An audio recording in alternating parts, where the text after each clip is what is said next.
ಇನ್ನು ಬೆಂಗಳೂರಿನಲ್ಲಿ ನಿರಂತರ ಮಳೆಯಾಗಿ ಹಲವಾರು ಕಡೆ ತೊಂದರೆಗಳಾಗಿತ್ತು. ಈ ಹಿನ್ನೆಲೆಯಲ್ಲಿ ಉಪಮುಖ್ಯಮಂತ್ರಿ ಒಂದು ಸರ್ತಿ ಸಿಟಿ ರೌಂಡ್ಸ್ ಹಾಕಿದ್ರು. ಇವತ್ತು ಮುಖ್ಯಮಂತ್ರಿಗಳು ಬೆಂಗಳೂರು ಪ್ರದಕ್ಷಿಣೆಯನ್ನ ಮಾಡಲಿದ್ದಾರೆ.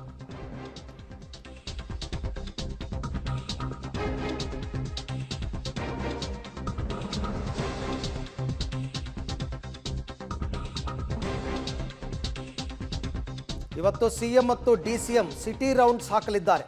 ಮಳೆ ಹಾನಿ ಪ್ರದೇಶಗಳಿಗೆ ಭೇಟಿ ಕೊಡ್ತಾ ಇದ್ದಾರೆ. ಬೆಳಗ್ಗೆ 11 ಗಂಟೆಗೆ ಹೊರಡುತ್ತಾರೆ ಮುಖ್ಯಮಂತ್ರಿ ಮತ್ತು ಉಪಮುಖ್ಯಮಂತ್ರಿ.